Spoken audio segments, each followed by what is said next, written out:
All right, Scott Golden here with uh, our daily podcast on Pro Wrestling Logic, and we're just waiting for our guest. We're having a little bit of technical difficulties here, and ultimately those happen upon occasion. If you're new around here, Pro Wrestling Logic, all about kind of telling the stories of pro wrestling and also doing television reviews of various companies, and certainly worth checking out. We endeavor to do daily content for your amusement, enjoyment, and education, and sometimes we'll have interviews. I'm working on some really, really big interviews, as a matter of fact, working on an interview with a UFC Hall of Famer, working on some other wrestling interviews with promoters, trying to broker some deals to get some independent talent to come on the program and do. There we go. There's our guest. At least I think there he is. Tom, are you with us? Yes, I'm here. Finally, we got through. Yes. I know that with the COVID virus, they had sent us a memo that said that sometimes numbers were having difficulty in getting connected. So that's kind of what our challenge is for the day. So I was just talking to the people about what we do around here, but obviously Antonio the Promise Thomas with us, and certainly I've known you probably, I think the first time I met you was 08, 09, something like that, and you were, actually the first time I saw you was even before that, because that goes back to the PWF days, if I remember right. I think the first time we had time to sit down and talk was years later for Bob Evans, but for those that aren't familiar with your work, if they live under a rock, kind of give a brief overview, and then we'll get into the meat of the interview.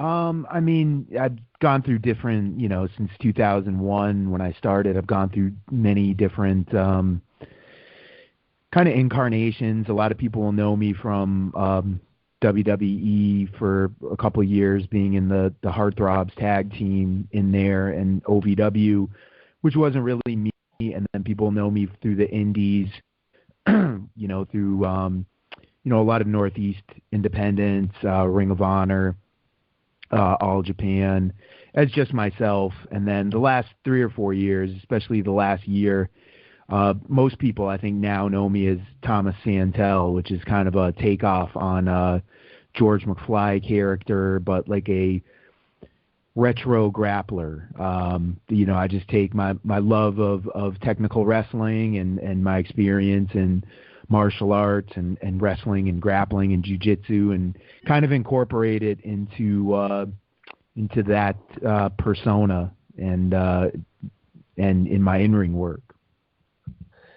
And I love that. I think the MMA infusion with pro wrestling is where the sport is going. You look at like a Zack Sabre Jr., you look at Kyle O'Reilly, Bobby Fish, you look at all these guys. How has that evolved since you got involved in the early 2000s to now? What was that progression like? For me, it's kind of like I learned, kind of went in reverse, where I did a little bit of wrestling in high school, but, I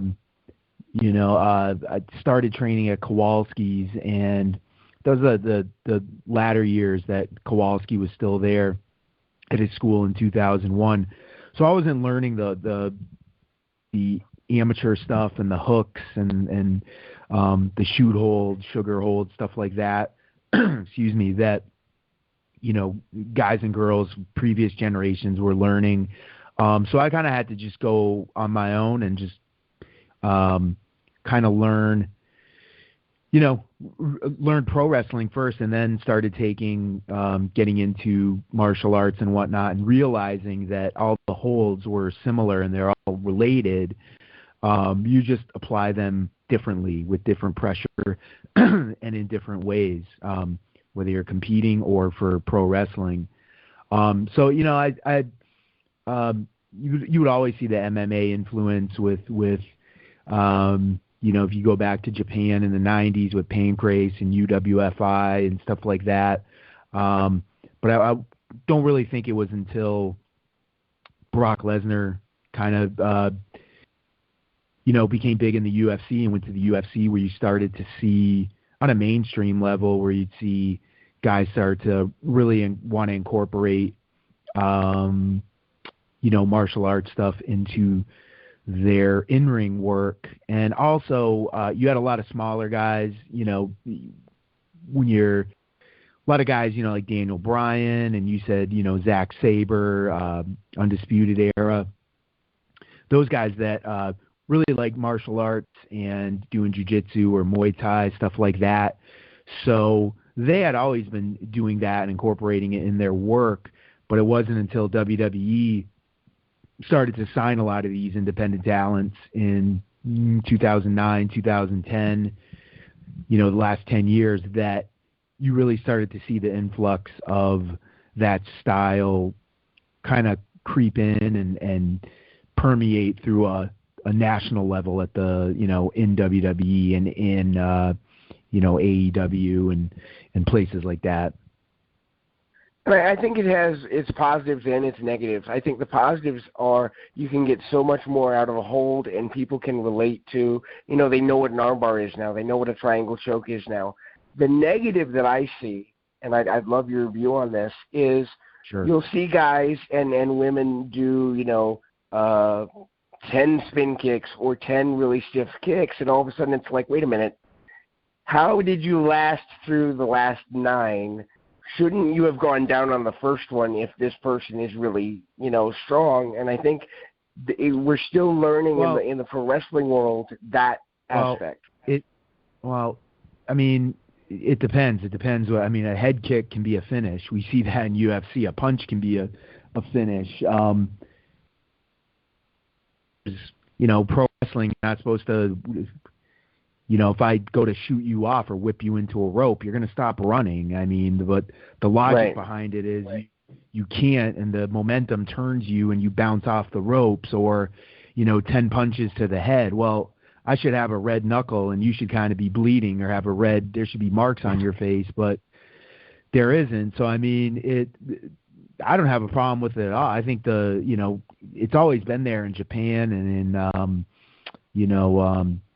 Billy Robinson, Carl Gotch, and in British style or in World of Sport and other forms. It's just a matter of doing it well. I don't want to see certain people.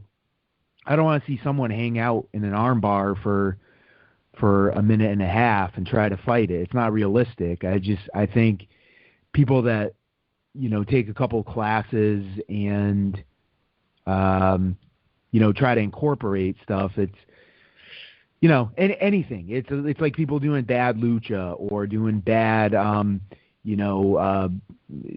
World of Sport style or British style. It's before you do anything, just make it good, make it solid, make it believable, and that's the biggest thing with anything with wrestling. It's just make it believable, make it solid, and make it safe.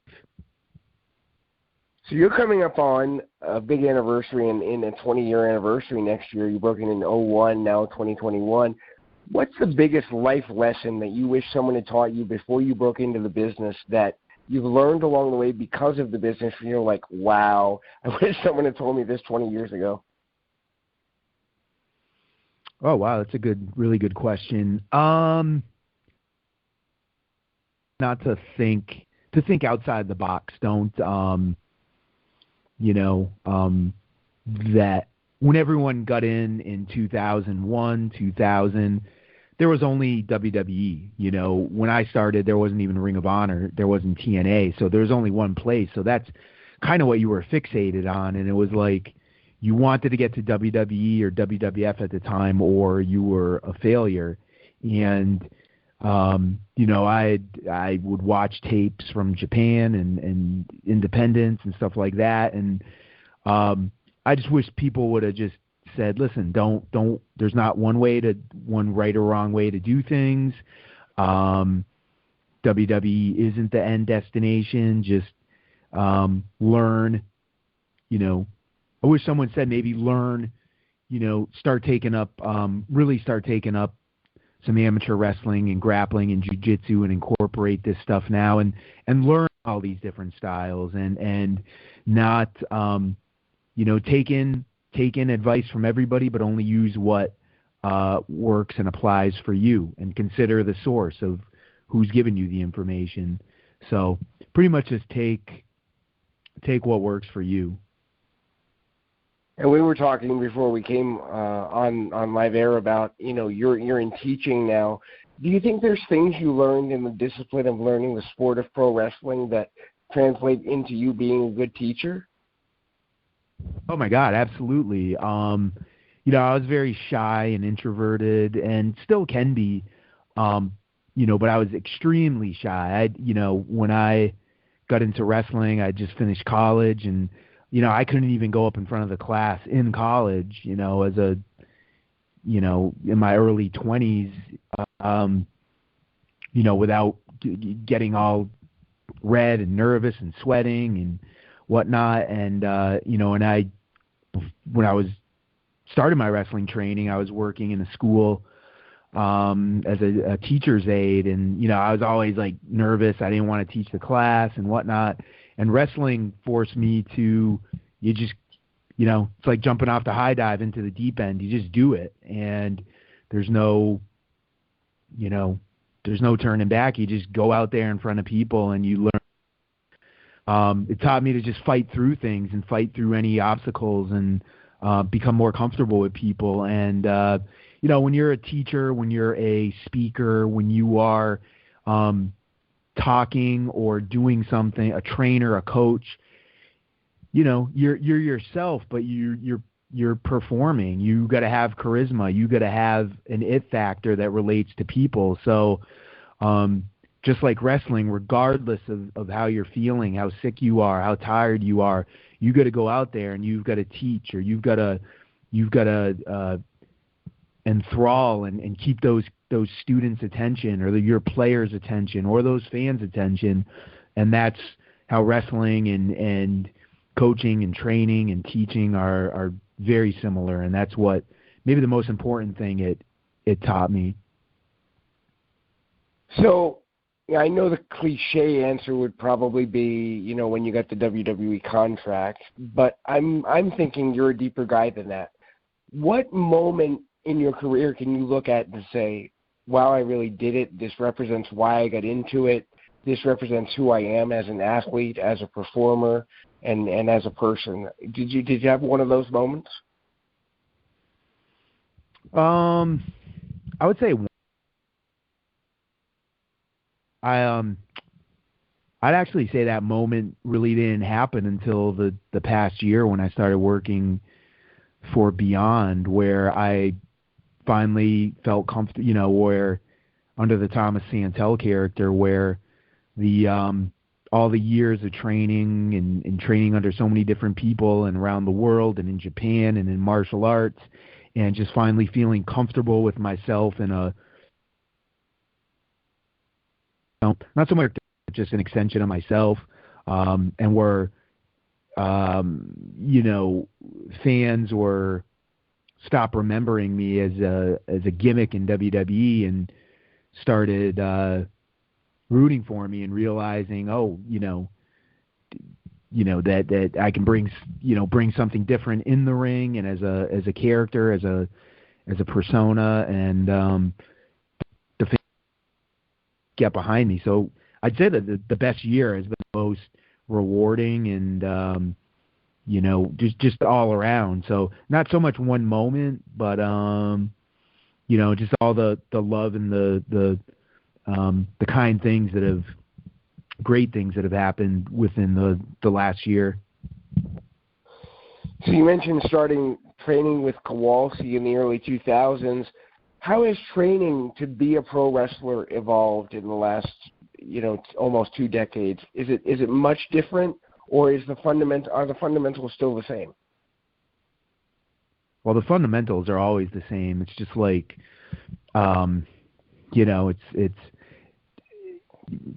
it's like any sport or any, or science or algebra or geometry. It stays the same. It just evolves in different ways. So it depends on where your training, but all the basics are there. You got to learn your foundation and your basics, and I think there's so many great places to learn.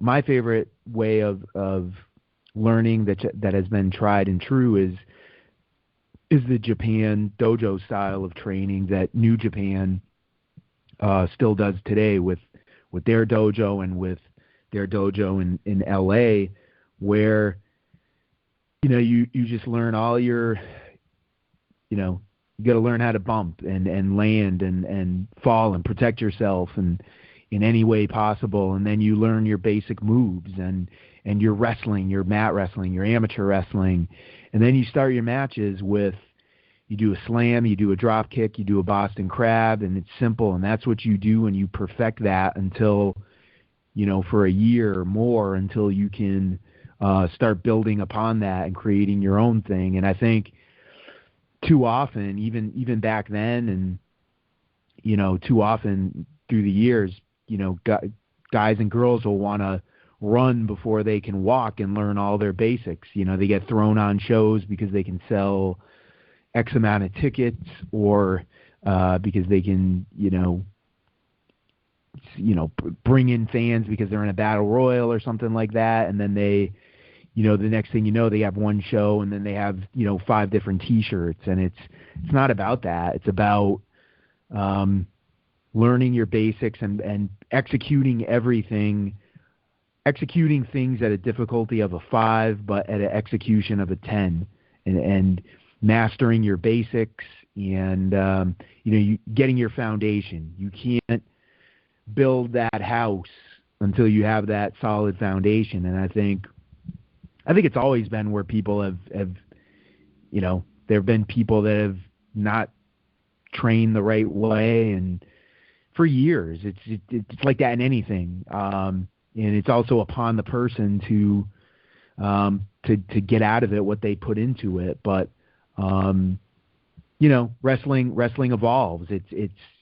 I'm glad it evolves. Things need to evolve and get more athletic, or pull back and go back to, things that were done in the 50 years ago that aren't seen anymore. That's how what's old is new again a lot of times. So, without talking anymore in circles, it's those basics will always stay the same. It's just and that's, a slam will always be there, a drop kick will always be there, a good submission will always be there. So you need to learn those things first.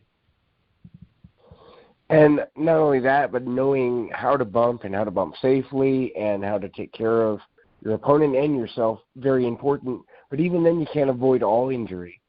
What's the worst injury you've had in your career? Well, the one that, first of all, I think the worst injury that anyone could have is, aside from a spinal injury where, you could lose feeling or use of an arm or a limb, the worst injury would be a concussion. I've never been knocked out, never been,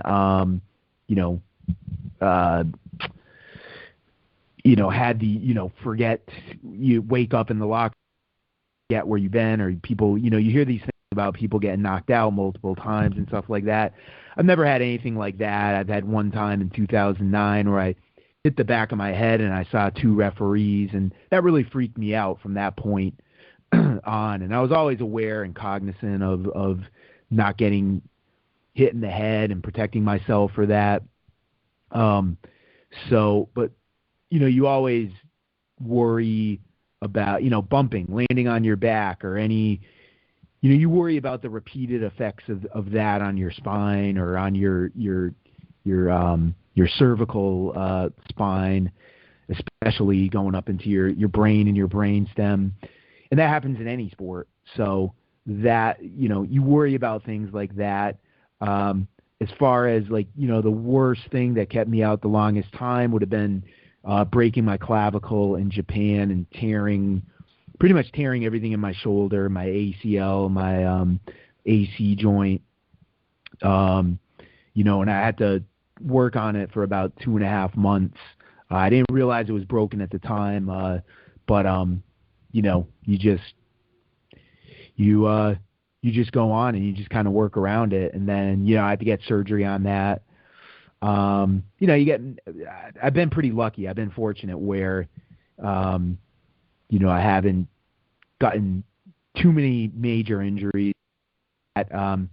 Little nicks here and there. I did tear in December. I tore my MCL and my PCL, and it's not fully healed now, but it's getting better, and I'm starting to be able to jump and to kick with it and stuff like that. So, I've been fortunate. So it hasn't been a long list of. You mentioned when we were setting up the interview off air, you'd gotten really into wellness and fitness and helping people with that.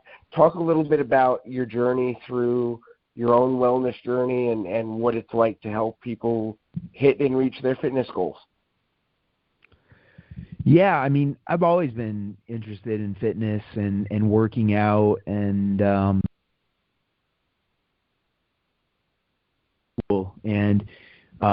when just like everything evolves, and back 20 years ago it was to eat every 2 hours and do a bodybuilding routine and work arms on this day, thighs on this day, legs on this day, and that's fine if it works for you, but I've learned to evolve my training and incorporate.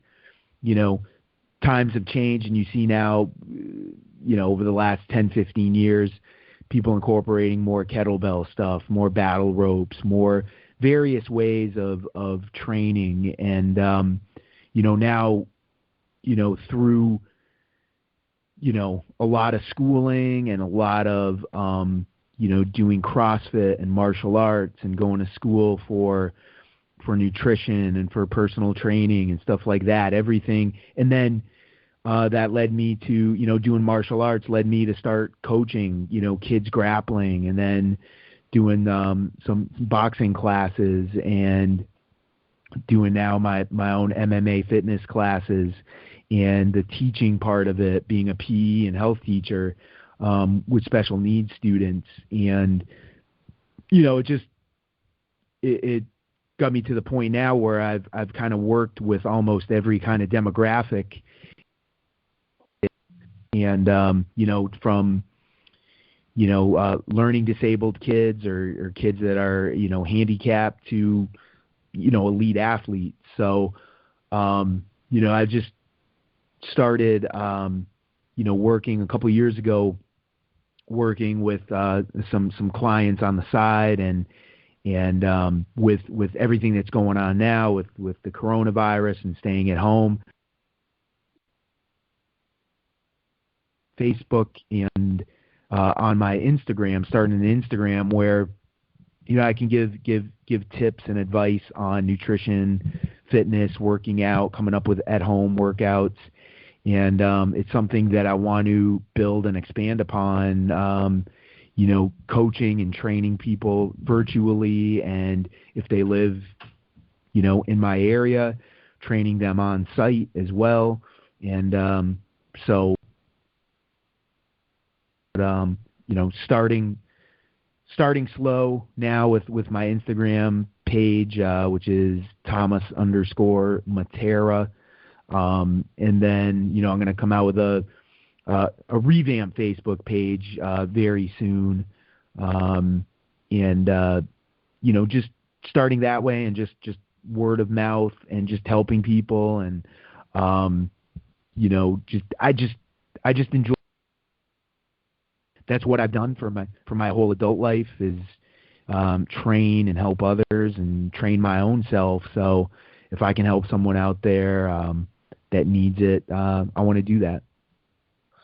You mentioned with the coronavirus, are there foods that people can eat from your knowledge of nutrition that can help to bolster the immune system at this time when everybody's really nervous about picking up any infections, picking up anything unwanted? Are there things they can do dietary-wise? Oh yeah, I mean there's a lot, and I mean there's no one size fits all. There's, the best thing is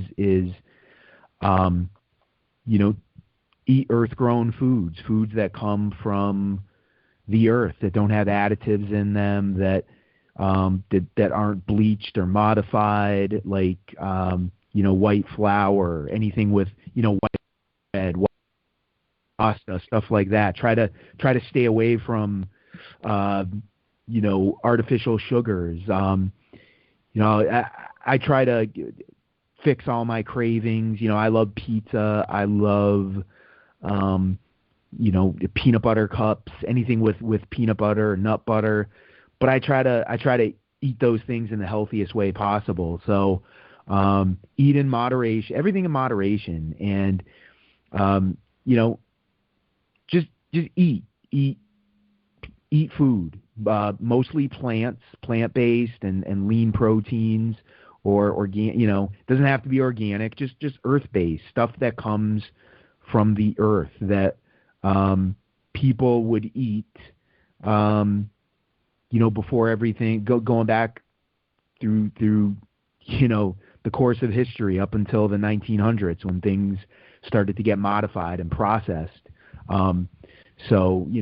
Beans, oatmeal, legumes, nuts, lean cuts of protein, sweet potatoes, vegetables, fruits, and base everything off that, and you can't really go wrong with that. And eat good calories. A calorie isn't a calorie. Getting 2,000 calories a day from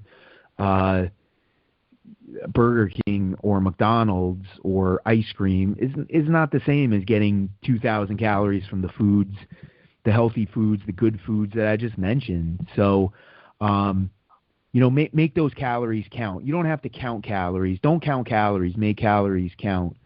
And one thing, just one example of something I do is, I love peanut butter cups. I love chocolate and peanut butter. So,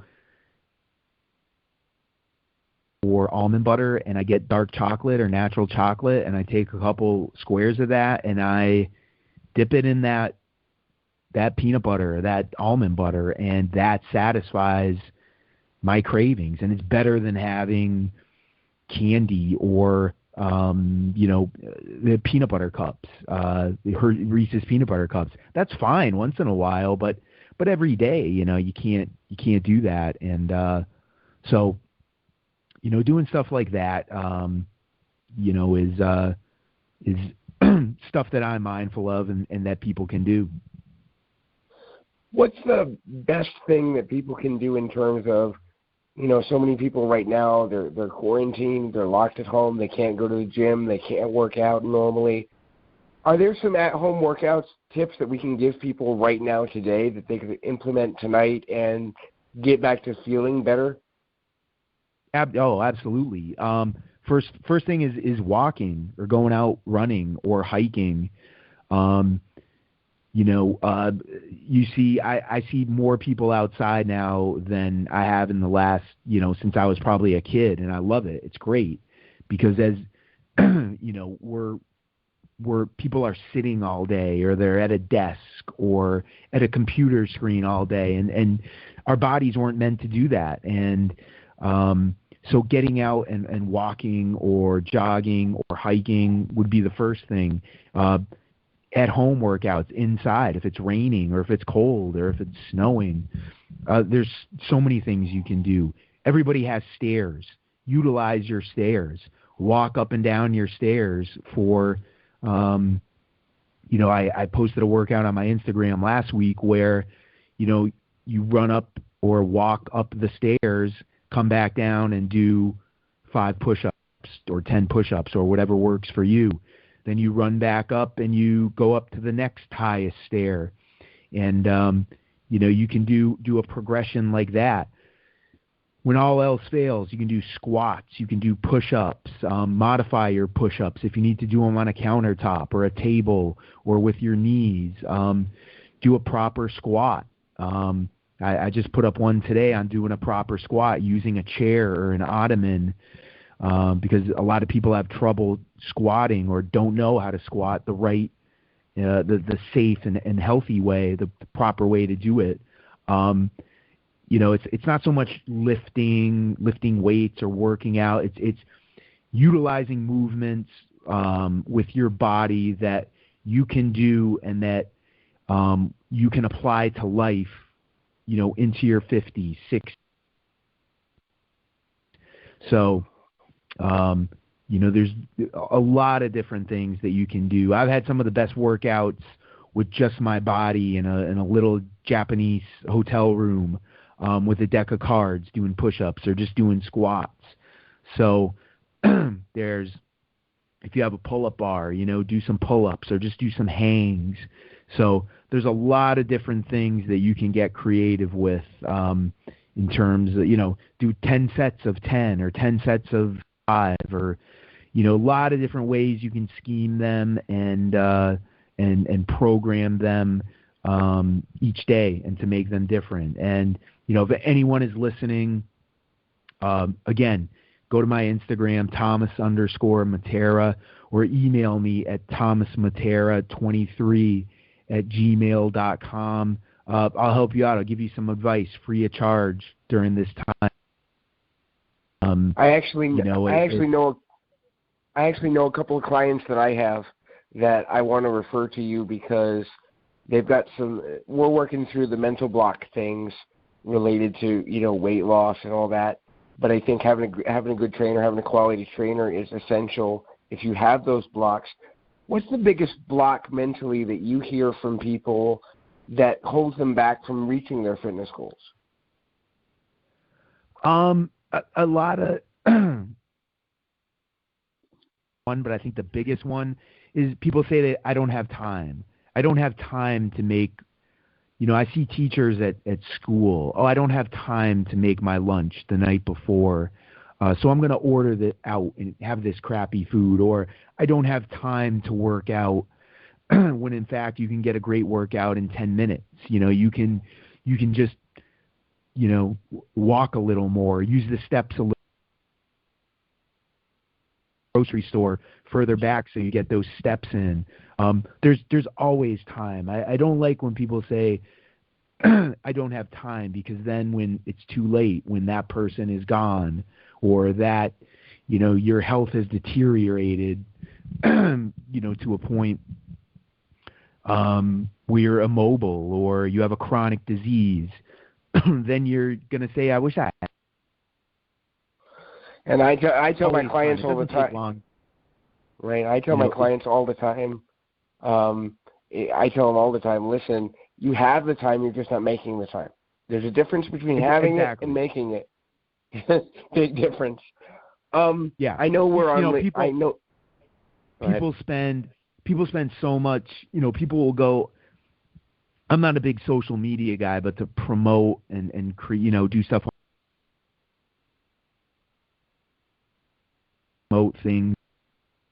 You got to use social media, and sometimes on an Instagram post, I'll find myself, putting together a video or a workout that, it takes 10 or 15 minutes. And I see people on their phone all the time. I see it at work. I see it everywhere. And I see it. The worst of all is when people are eating out at restaurants. I hate it. I can't stand it. So take 10 of those minutes that you spend on your phone or just browsing through mindless stuff online, and go for a walk. Go, walk in place, walk up and down the stairs, do some high knees, or do a little workout that I can help you out with, or give you a little routine. So you can start off with 5 minutes, and then you add on to 6 minutes, folding up, and you get a routine that you can do, and it's better than nothing. It's something is working out and taking the time to eat better, or to get rid of one unhealthy item and add in a healthy item. A little bit at a time will add up in the long run. we're working on borrowed time here, so I got two questions for you, and then we'll close. For wrestling fans, MMA fans that are out there and they've got very little to do right now, they're sitting home, they're bored. Are there companies that you can suggest people to check out that they maybe have never checked out before that would give them good quality entertainment, but also kind of stretch their vision of what pro wrestling or MMA is? Oh, yeah, independentwrestling.tv, IWTV.com. I believe, they have Beyond Wrestling. They have Game Changer Wrestling. They have pretty much every major, they don't have PWG, but they have pretty much every major promotion, indie promotion in the country. Chikara's on there. Go there. There's a ridiculous amount of information that you can find. Go look up some World of Sport stuff. Go look up, there's UFC Fight Pass. There's ESPN Plus has a ton of stuff on there. I don't watch a lot of TV. I love sports and I watch sports. So, people that say they're bored, read a book, learn something new, go to YouTube and look up stuff that you always wanted to learn or find out about. There's so many resources that we have. Think of those days where you're at your job or your career and you're just busy with kids or life and you're like, oh my God, I wish I could just sit at home and do nothing. Well, now's that time where you're literally sitting at home. Use it. I'm trying to use it to my advantage, and I'm not bored. And again, people can email me if they want to talk to me a little more at length. Reach out to me on my Instagram through my email, I can give you some more tips there. It's pretty easy. All right, and I'm gonna make a pretty bold statement here, and I'm gonna do this.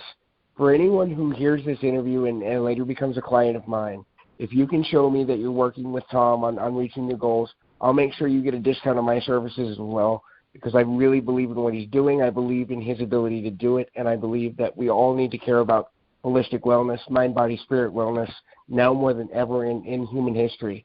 So I want to partner with that and make that happen. But before we close, I did want to give you a chance to plug. You've got a podcast of your own now. Take us through that. Tell us where people can check that out and what they're going to hear. Oh, yeah, it's called I Left My Wallet. It's on the Wrestling Observer site, which is wrestlingobserver.com, f4wonline.com. I've been on there for 2 years, friends with Brian Alvarez and Dave Meltzer and a lot of guys on the site. And it's taking my love of sports and talking sports with people in wrestling, with wrestlers, with wrestling personalities. And, I've had a lot of, I started it off for a year on my own and then joined the site a little over 2 years ago. I've had Ariel Helwani, Kevin Kelly, DDP, Tommy Dreamer, Nikita Koloff recently. Just a lot of different, a lot of top independent stars, guys who are with WWE now, like Shane Helms, for one. And, it's just a fun and different way to give people new content and different content. There's so many different podcasts out there that, sometimes people can't search for. And this, it's bringing there wasn't a sport aspect on the site. And, wrestling and sports kind of go hand in hand. So I was like, let's combine these two. And, I'm really proud of it. I have a lot of fun doing it. And, you can find it on the Wrestling Observer site. All right. Any closing words before we let you go get back to what the demands of your day job look like, at least right now? Just thank you for this time and thank you for allowing me to reach out to a new audience and to help anybody, as you just said, that wants you help with the mind and the holistic part and the mental and social well-being. And I do that as well, but I think, I focus a lot more on the nutrition and the fitness part of it. They all go hand in hand, and just stay positive and turn this negative into a positive. And that's the only thing you can do with negative stuff. Focus, look at the news maybe once in the morning or maybe once at night, but don't focus on it. Don't harp on it. We can drive ourselves crazy if we focus on something too much. So don't overthink it.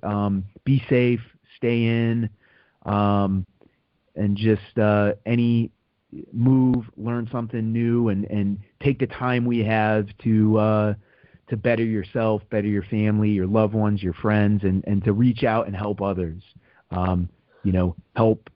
Help other people during this time, because we all need it. We all need to put smiles on each other's faces and make us laugh. And I think however we can do that, let's try to get it done. Yeah, and I mentioned on my coaching channel, I'm going to be coming out with a T-shirt once I get the funds to do it, and it's just going to say "History or Excuses, which do you make?" And I think I like it. I like it. Yeah. That's the time, the kind of the Progress Tribe time is. Are you going to make history? Are you going to make excuses? You got to choose a pathway.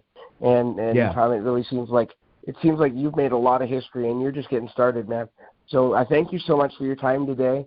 And we got to do this again sometime, but I know you've got to get going.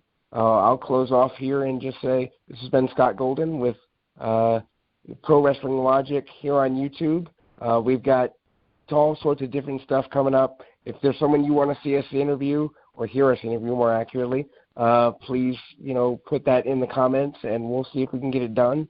If you are looking for life or business coaching, you can get in touch with me on Twitter at PO Perception. Especially at this time more than ever before. We'll work on pricing. I'm not worried about that. I'm worried about people making progress. Progress is king, and that's what matters. In any event, keep your feet on the ground, your mind in the moment. Until next time, everybody. Thank you, man. Thank you, Scott. Hello? Hello?